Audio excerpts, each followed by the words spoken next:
well, welcome everybody to tonight's episode of the MCSS MixTape. This is episode 2, Culturally Responsive Curriculum Audit Process.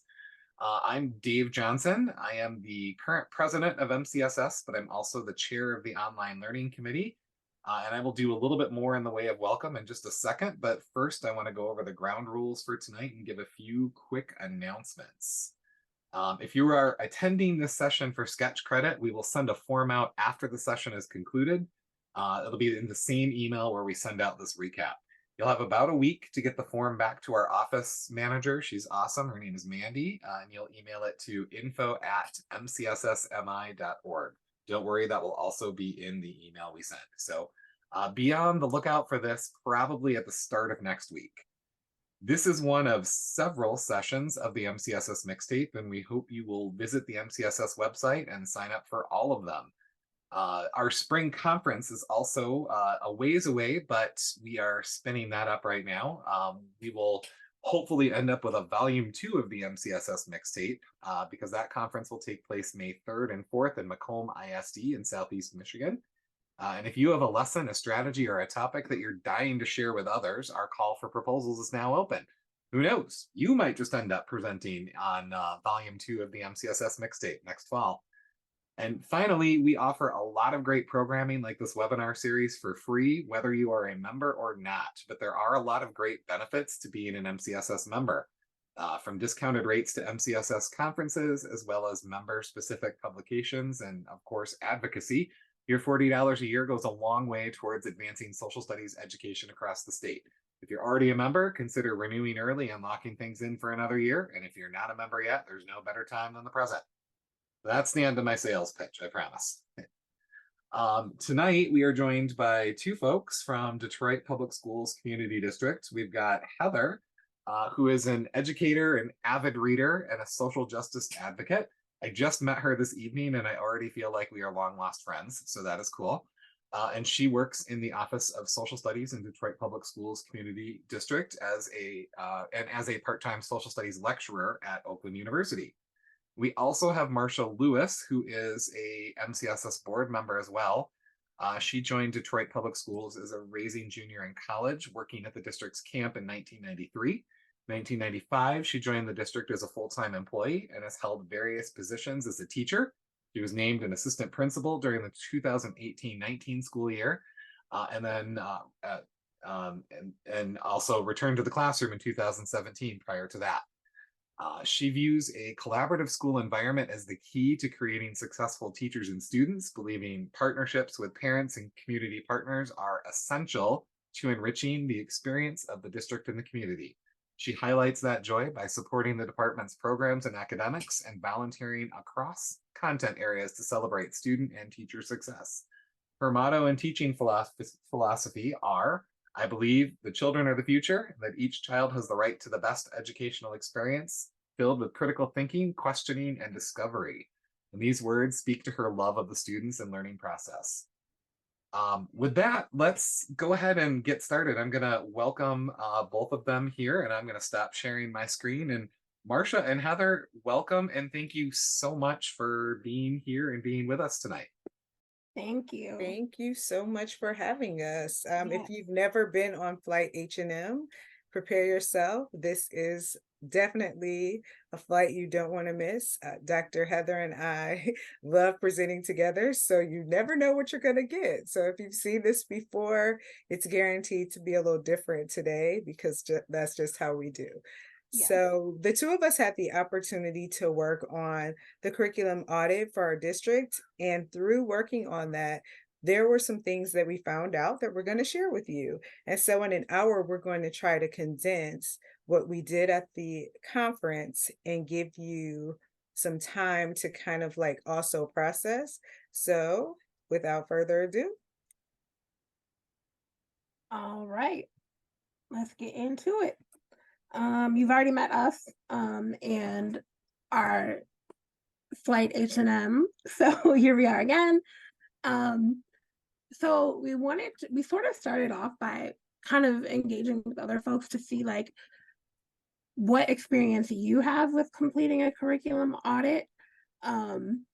So as far as I'm aware, Detroit Public Schools Community District is one of the largest district in Michigan that's even kind of like undergone this process or a similar process. But I'm wondering if other folks have had a chance to sort of think about this or start doing this work in their own districts. Yes, I see. Dave, you've raised your hand. Go ahead. I will say, and we were talking beforehand, I've done a lot of curriculum audits with districts and making sure that it's, you know, aligned to standards and things like that, but never the route you guys went with a culturally responsive audit. So I have zero experience with that part, but a little bit of experience, you know, just auditing curriculum for the things we used to look for versus the things that we are now, you know, putting more emphasis on making sure that we're addressing.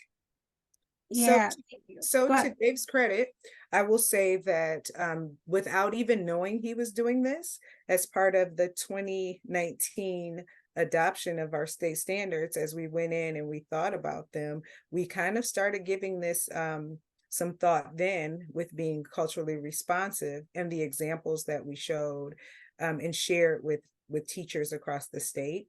And so we actually not only had content people, but we also had a bias review committee that went in to make sure, and we also had community outreach or programming where they could come in and give us some input on what they experienced as they went through the standards process or saw the document. So you have a little more experience than you think just from that, but we want to make sure that we share with you how Detroit went a little deeper into that process and ways that you can do the same in your district. Sorry, Heather, I think I cut you off. No, you're good. I was just gonna basically say pretty much what you said, that hopefully, you know, we can help folks to push this work forward in their own spaces. And so as Marcia said, we're going to talk a little bit about what our process was, kind of some things that we learned from that, and then some time to have some questions and answers in the end.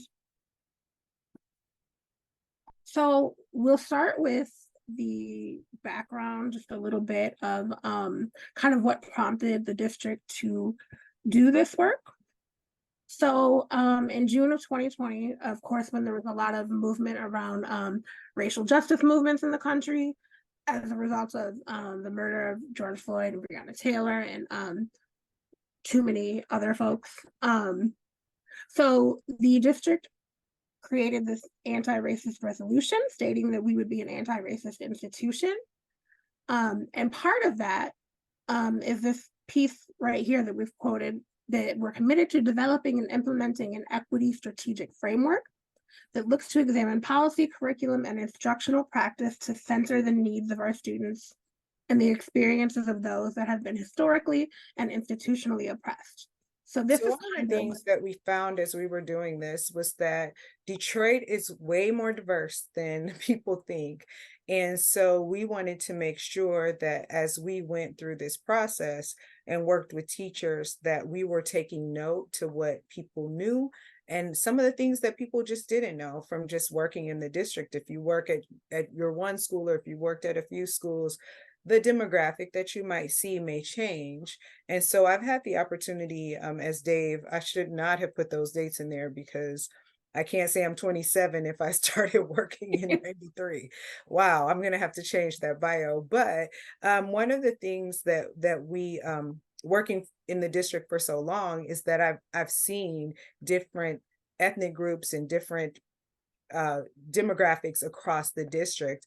And so we were very excited about the opportunity to help teachers to not only look at our curriculum, but also look at the students that are in front of them and how we can make sure that we are honoring everyone who comes across or comes into the district or through the district.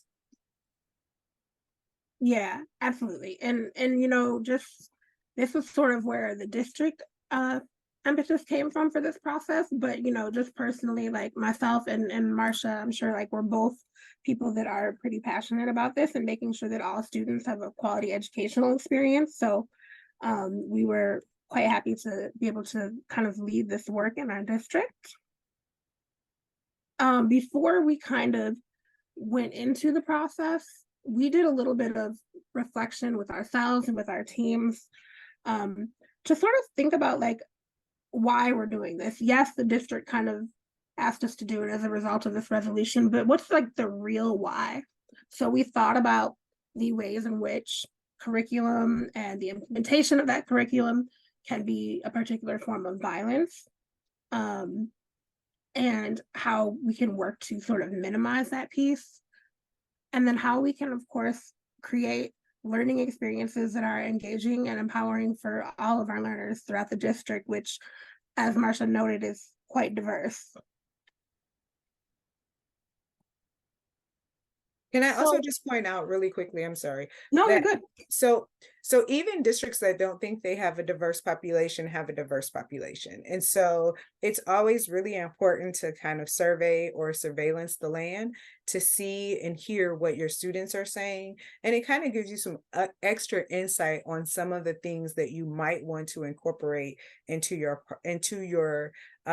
process as you're going through creating different curriculum or auditing what you already have. And so our process is Heather started with us actually looking at the Midwest and Plains Equity Assistance Center. And it actually didn't start with us. So we kind of also want to be very mindful. And I don't think either one of us alluded to this, but we came into this position and the person who originally started the process left. And so the two of us kind of picked up, if you will, and then ran off with the work that had started. So this was the foundational piece that the district started with. And then we started to really get into the part where we talked to and worked with and invited participants to be a part of it. And I also just want to say that we're also still going through this. So this is an ongoing thing. And even though we've had some feedback, we are now taking that feedback and we're moving forward in our department to ensure that it is not just another document that was created, but something that we're actually putting truth to power. So we started with the rubric and then we invited participants, as you can read here. Yeah, and it was really important to us to make sure that we had representation from all stakeholders, right? So we had students, teachers, we had other district staff from administration, parapros, everyone, parents and families, even folks who are just community members who believe in advocating for strong and culturally responsive education. There was an application that was emailed from our superintendent to all of these groups, and eventually we ended up having 126 people that were selected to be a part of this sort of task force that would engage in this process with us. So that's where we kind of began. And as was mentioned, we have this rubric. There are the 7 domains. These are the domains that we use to evaluate all of our curriculum, all of our social studies curriculum from kindergarten on up through all of the high school courses, US, world history, civics, econ. So all of the social studies courses were evaluated using these domains that you see here. They are all, as she said, from that Midwest Plains rubric. So I'll give you a second to just sort of take a look at those. Some are a little more straightforward than others. And so part of our process, which you'll see in a minute, is norming with participants on like what each of these things actually means and how to evaluate the curriculum for each one of these particular domains of the rubric. So this is sort of just a quick layout of who the participants were. We had folks work in grade level groups to use the rubric that we just shared with you to evaluate the curriculum for that particular grade. This process was, I think, easier to have folks that were kind of at least a little familiar with the curriculum for that grade already, to dive into this sort of deep work. I will say the makeup here, I wish that we had done more to try to include more students. I wasn't really entirely happy with the small number of students that we had. So that's definitely a learning that I would take forward, is being more mindful about how to get students to engage in this process, which wasn't easy because it was a lot of work and it was after school time. We were able to secure through our district payment for students and community members that participated in this process for the hours that they engaged in the meetings. So that was helpful, but again, thinking more about how we can get more students involved. And also just, to the point that Heather is making, don't beat yourself up about having a lot of one group.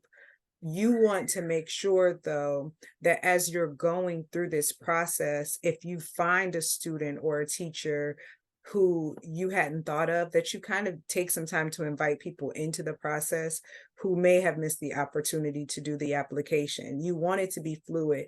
I think, and we lifted this, I think during our session in April, you want to kind of ask your student organizations, your student council, your students who participate in Michigan Youth in Government or Project Soapbox, and your ambassadors, those groups of students, not only to participate, but also to point you into groups that are outside.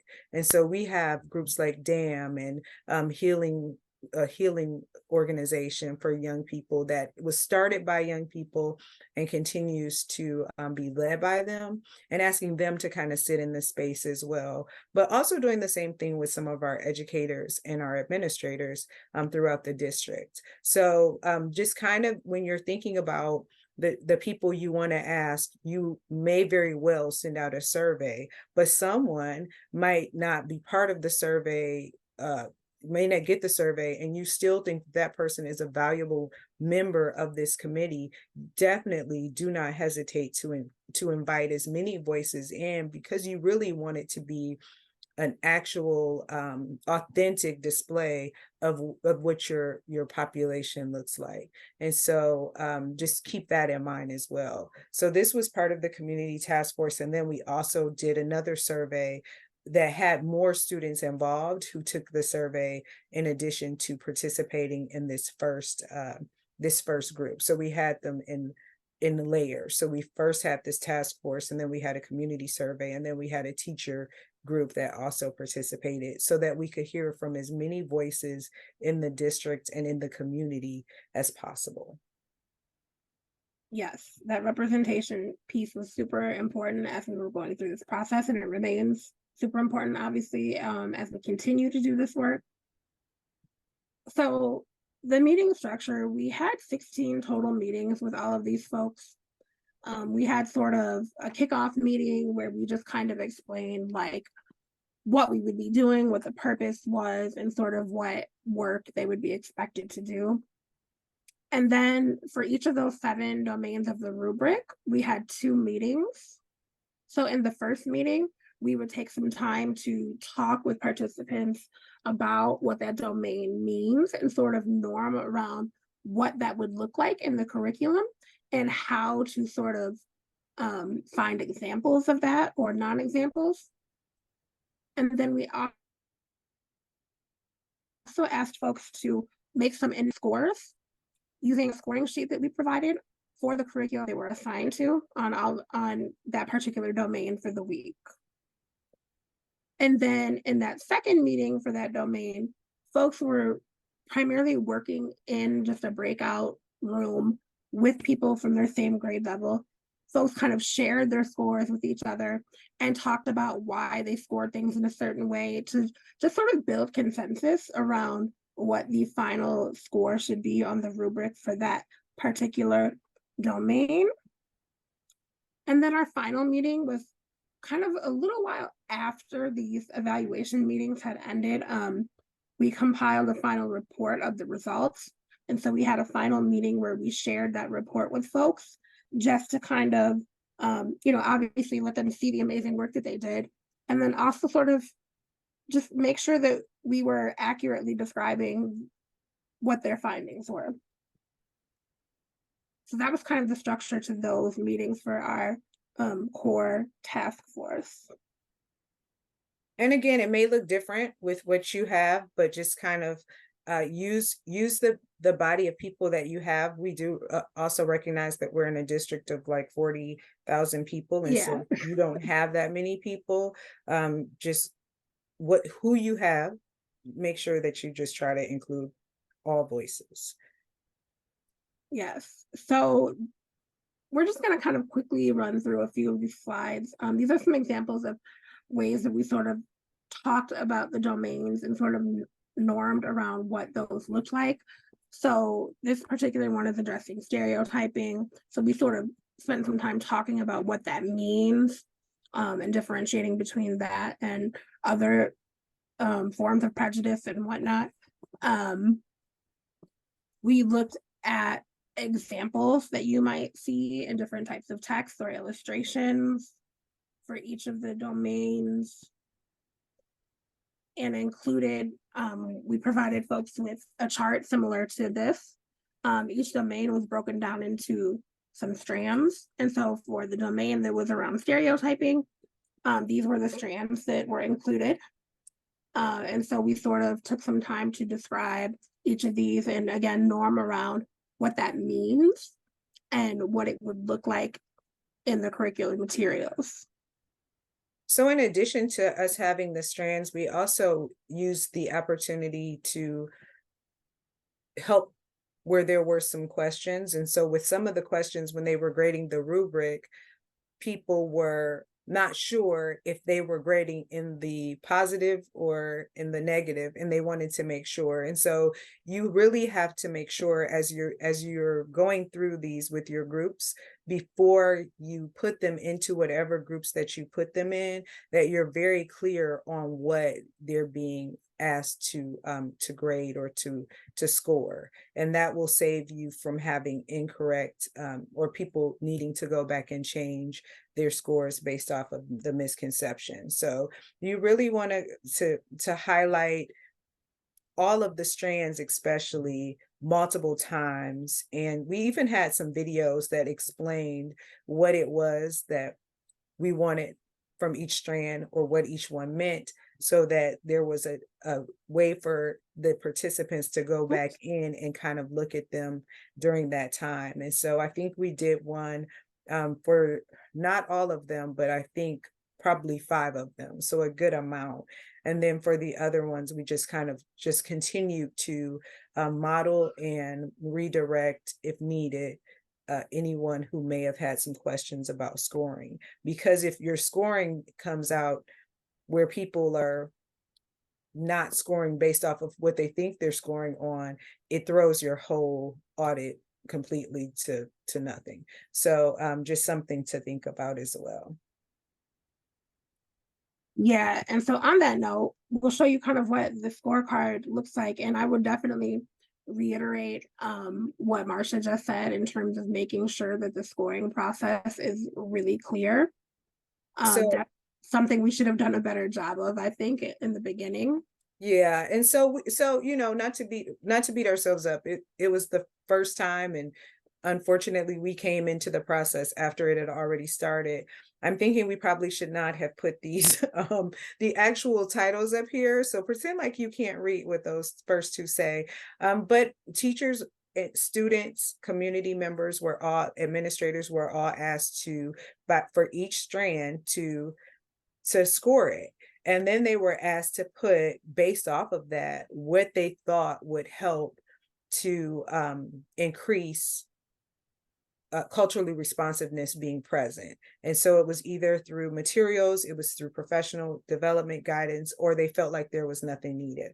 And if you see on this score, on this matrix, you will see across the board that there was something that people thought we needed to do as a department. And so we'll kind of go into that momentarily, but just as you look at this, some things to think about are, you don't, well, we're going to assume that you don't purchase the materials for your school.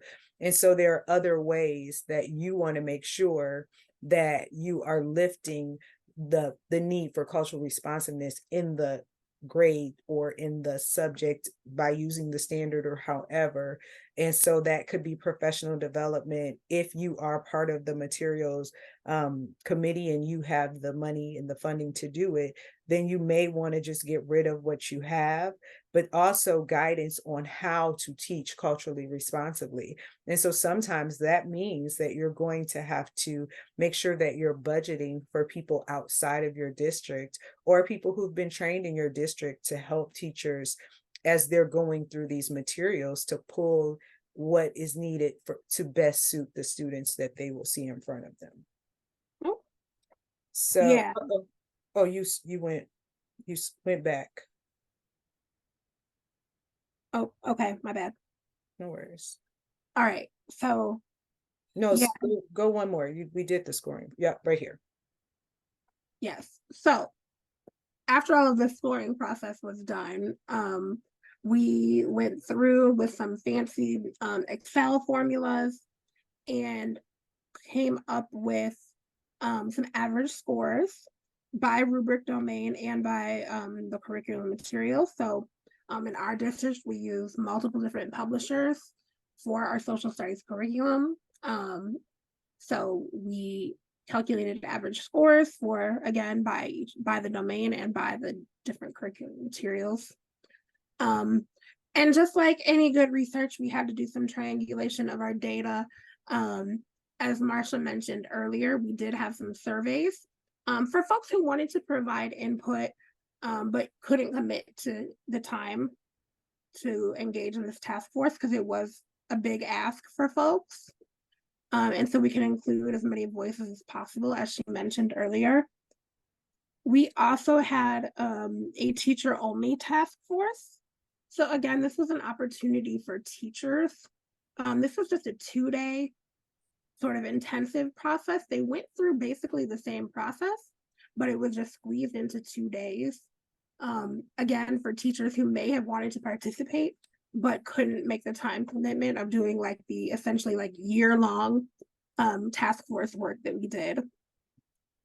And then again, as I mentioned, we did share our final report with participants and got feedback on it to make sure that our report was reflective of the work that they did and the findings that we came up with. So one of the things that we did after we analyzed the data and looked at the scores was we actually then sent out a community survey again. So we sent out a larger survey, and I want to say we had about 5,000 responses, but I could very well be wrong. I think it was 5,000 responses, and that gave us more information to triangulate and to look through.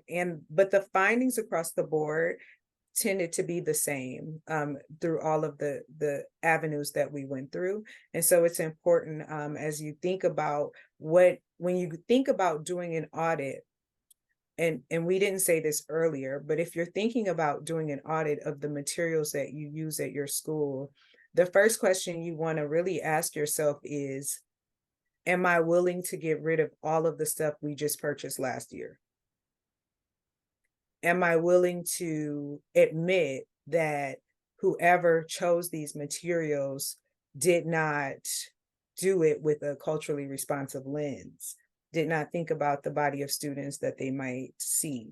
And that's human nature, right? The people who normally do procurement are only thinking about saving the district money. That just happens. But do you have a strong enough district, or do you have strong enough district support that if you decide that you want to do something like this, that no matter what the scores say, they are willing to say, we have to eat the pig. We just have to eat it and we have to keep it moving, because there are some areas where we may have not thought this through correctly by asking student voice, asking parent voice, asking community voice, asking teacher voice, yada, yada, yada, bing, bang, boom. And so biting the bullet and going ahead and looking. So when we finish this, these are what our key findings were. And that even though we are a district that has an anti-racist resolution, our materials are not aligned with that. The lowest scores were in historical whitewashing, that students do not see themselves in represented, which obviously lends itself to the first two. And there is a desire for more hands-on learning. But when asking students what that looks like, hands-on learning is not always what you would expect it to be. It's not always project-based. Sometimes it's just, I like to talk and not my teacher. I would like to be able to be the person who has some ownership on how my paper is graded.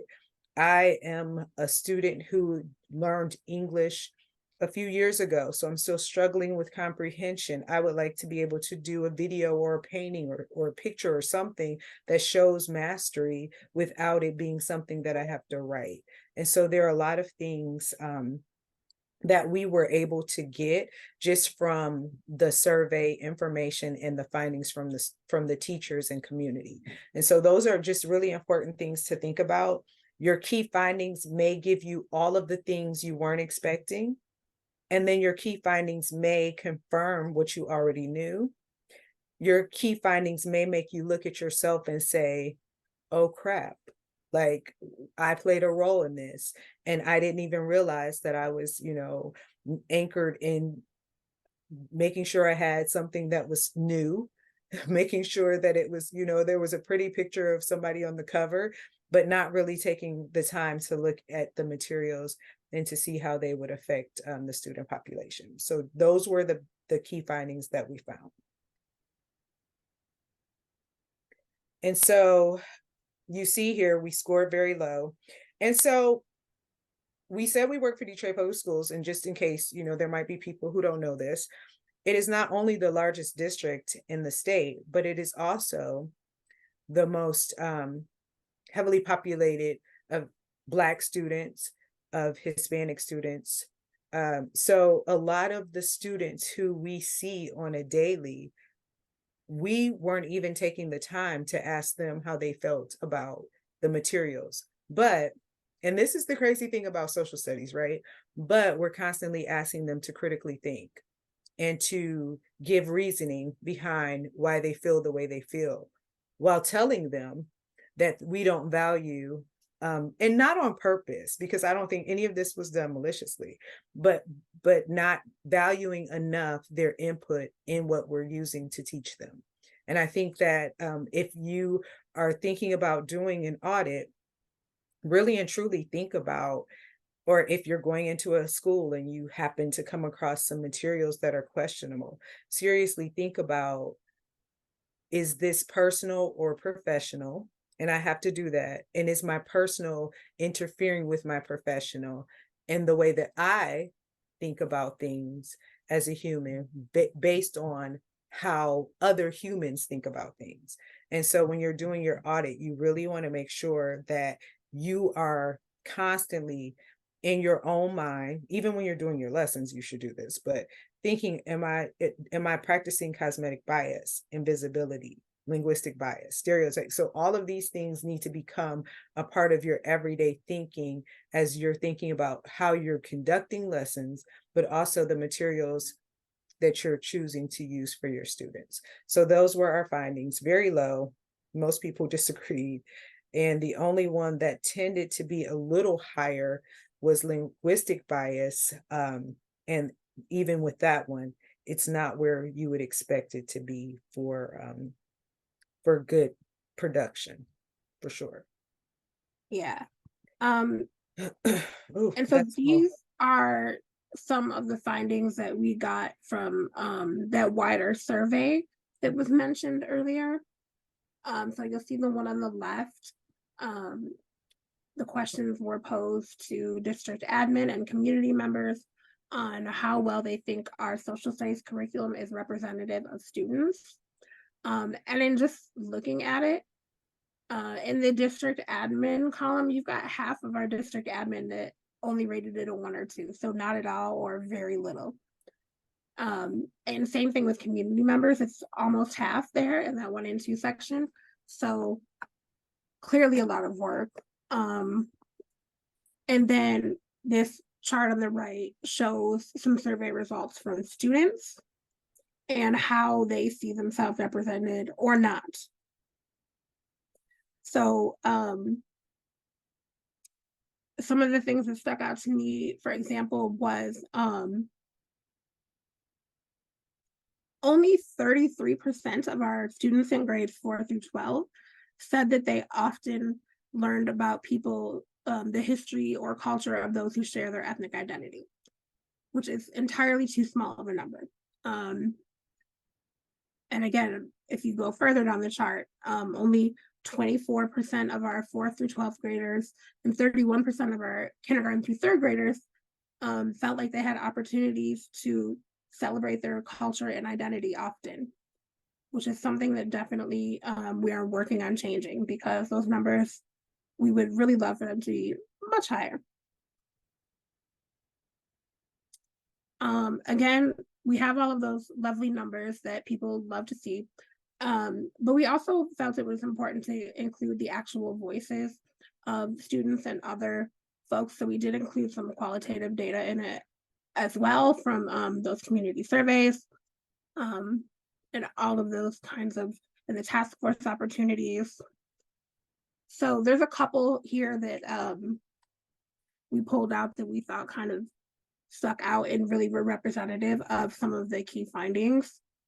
For example, this first one, this was from a student that said, "I'd like to do more activities that allow us to explore the cultural and historical significance of non-white European males." So it really drives home the idea that our lowest score was on historical whitewashing. We're not doing a good job of representing, or we haven't been doing a good job of representing all students in our curriculum. And I would venture even to say that no matter which district you're in, you will probably find your scores to be low in that area, because that's just, unfortunately, that's the way publishers write the books. And unless your students are experiencing a lot of supplemental stuff from you, then a lot of stories are not just being told. And so I would not be surprised if someone in another district also had low scores around that, where students didn't see themselves, where students thought there were too many European males being represented. And so it's really important as you're going through this to understand that the findings that you find might not surprise you, but they very well may, and being intentional about what you plan on doing to combat what you see, and how you plan on getting support from your district on that. So after we kind of analyzed all this data, triangulated things, and really took some time to think and reflect, there was a list of suggested recommendations that was presented to the district. You can see those here. So it starts off with sort of the planning phase, establishing a teacher think tank, which we have done and have had quite a few meetings. These were folks, a smaller group, about 15 or so of social studies teachers from across the district who are really heavily invested in this work. And we've sort of used that as kind of an advisory council, where any changes that we're making, we're addressing them with them and asking for their feedback, those kinds of things. We've also begun to establish a community advisory council. So again, these would be folks that it could be families, it could be outside organizations or experts that are invested in this change and want to lend their time and expertise to our work. We're also starting to develop some new curriculum based off these recommendations with some experts in the field. So about that part as well, so as you're going through this and you're thinking about asking experts from the field to come in and write your curriculum, you might also want to think about asking your students, your teachers, and yourself how you would like your lessons to look. So we all, as teachers, I'm sure, have gone onto the web and picked a lesson plan, but we don't model our whole school's worth of learning based off of those lesson plans typically. And so just be very careful as you're inviting people into the space that if you're inviting someone to come in, if they're not trained in what your ask is, or, well, I don't want to say trained, if they're not a part of the system, their ask will look like their ask versus the ask that you're asking for. And that is ASK, ask. So just so we're clear. So make sure that you are when you invite people into the space to help you to write, that those people are they understand and have gone through your materials and have spent some time in your schools to see what your population looks like and what your need really is, versus just having someone write something just to write it. Also, being very intentional about helping teachers to understand how to unpack standards and to find joy in being culturally responsive on their own versus giving them something that they may still be unsure of themselves. So helping them to get to that place by using the very tool that they need in order to help their students to be proficient. So we are right now, we've established the teacher think tank. We have established a community advisory. We are actually in the planning. We've met with the teacher think tank for the second year, starting last week, I believe, and we will meet with the community advisory council. But these are ongoing and revolving things. And so where you may have had a teacher in the think tank last year, they may not be there this year. And so when you're thinking about your recommendations and what you want to bring, remember that everyone isn't there for the long haul. And that's a good thing. You want to take, what is it called? Get and take what you need and then leave the rest of it there, or build on those things so that you have a large repertoire of good stuff that you can use as you're going through each year, so that it's not the same thing that you learned back in 1915 that you're trying to do in 2023. Not 1915. Okay. It was a good year.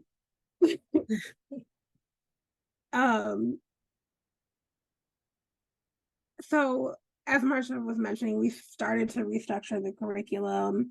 And we've also been engaging in some workshops and professional developments with teachers outside of the teacher think tank. So we have myself and Marsha and another colleague host an anti-racist teaching cohort with folks through our department. We've included things in sort of those required PD days for teachers that sort of will help us get to the point of where we want our social studies curriculum and instruction to be. Another thing, try to make sure that you are involved in different organizations. Try to go to conferences and read publications. Try to make sure that as you're thinking this through and then you're reimagining what it will look like, that you are not comfortable in where you are, but that you're always learning, because this process changes.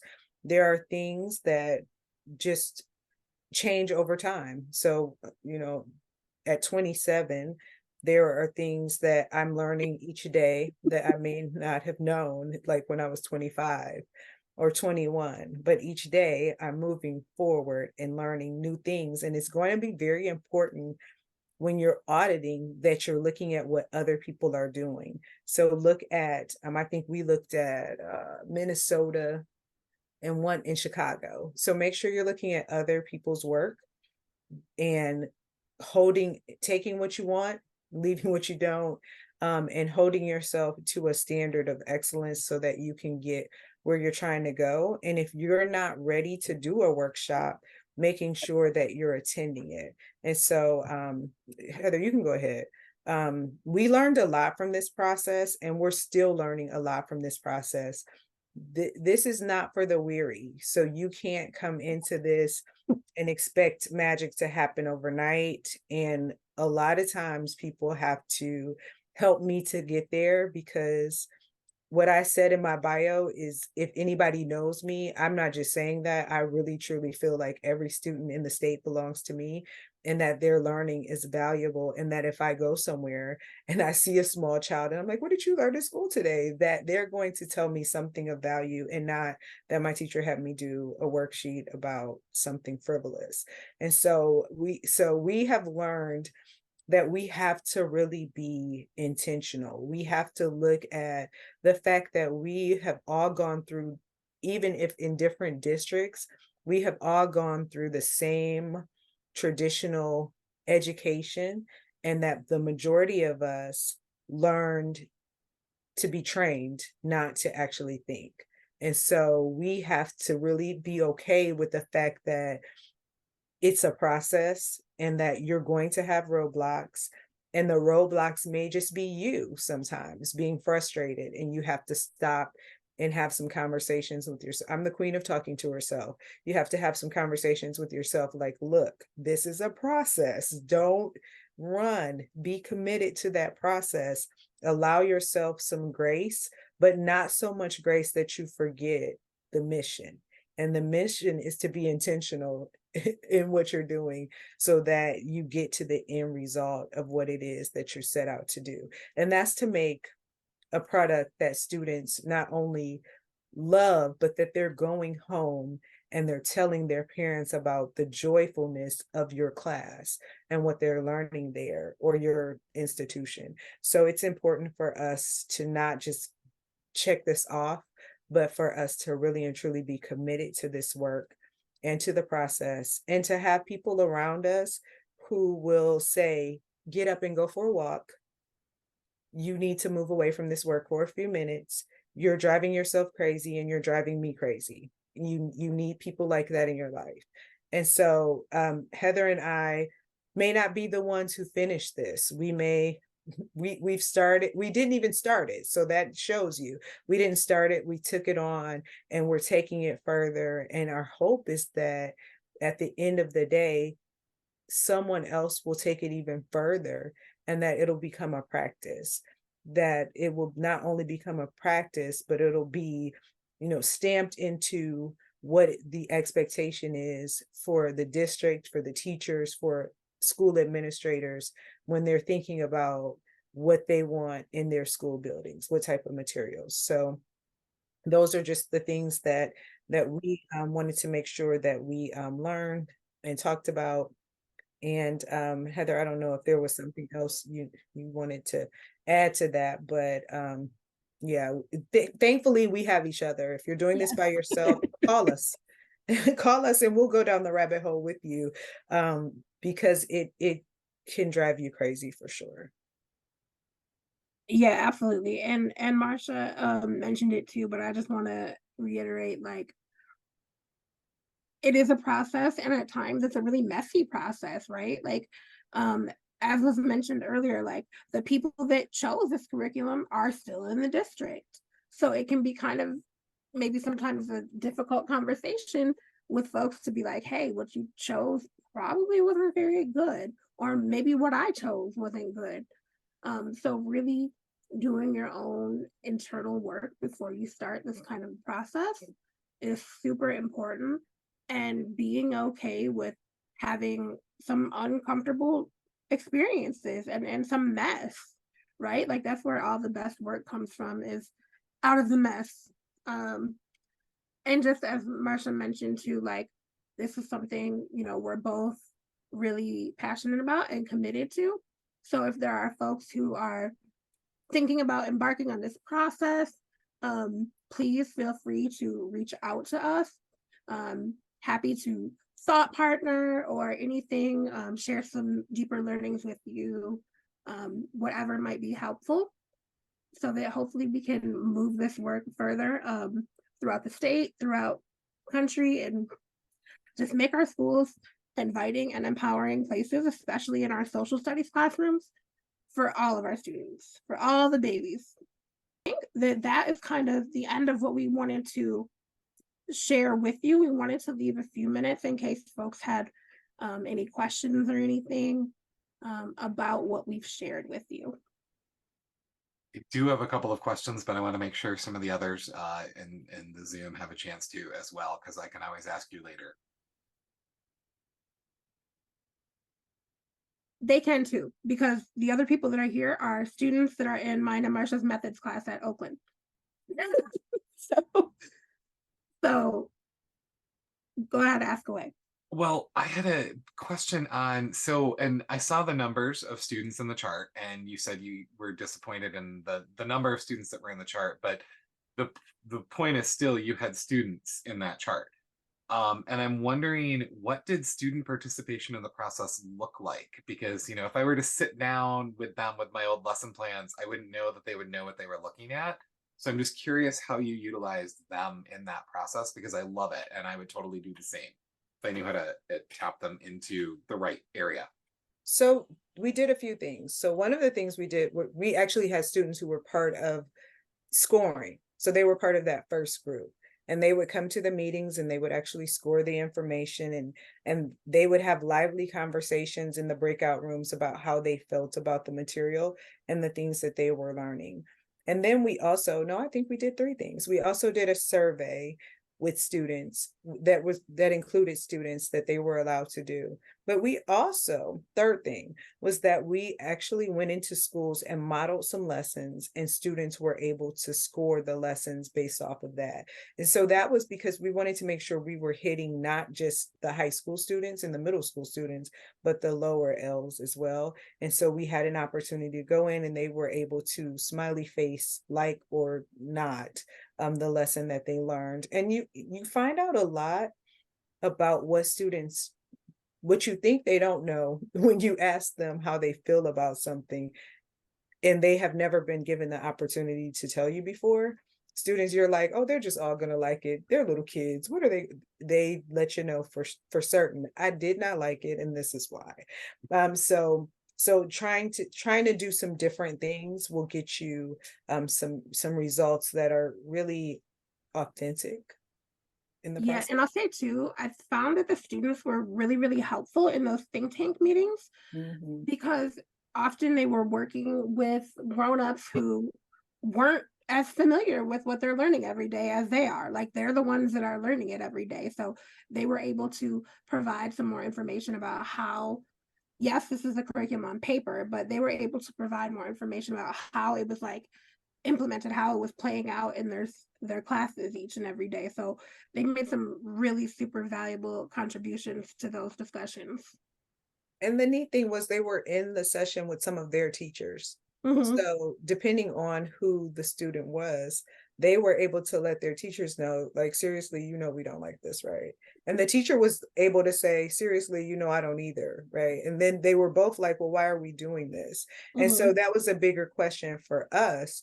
Like, how are you going to change this so that everybody in this space feels like this is about them and not about a bigger picture? And I think that is so incredibly important, especially when you look at where I am in the state versus where you are in the state. And I think I'm going to take lots of things from this presentation tonight, but I think one thing that as I'm asked in to help support some of this work, like I'm still learning myself, but going back to what you said about, are you willing to throw away what you just purchased last year? I would push them hard if they said no to go back and reconsider the reasons why they need to say yes. So thank you for that. No, thank you.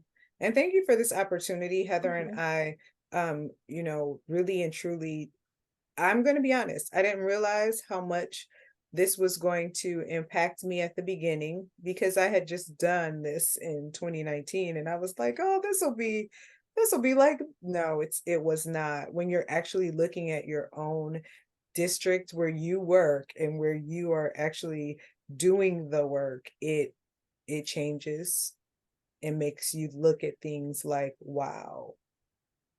I need to make sure students really want what we're giving them and be very intentional about it. Yeah, so we appreciate the opportunity to come back and speak, and we're looking forward to maybe speaking again this year about this or something else at the conference, because we want to help teachers, administrators, and future teachers to really and truly stay in the game as long as I have been at 27. I've been in this game longer than I've been alive. And as I put in the chat, you are definitely 27. I can confirm that is true statement there. So Cool. everybody, we would really like to, MCSS would really like to thank you all for your time and attention tonight. And this is our list of board members, and it's growing and it's wonderful. And on behalf of everyone who is listed here, we wish you a great rest of your night and a continued successful school year. And a congratulations to Owen on passing that test. I'm now emotionally invested in this. I love it. So Yes. Thank you so much.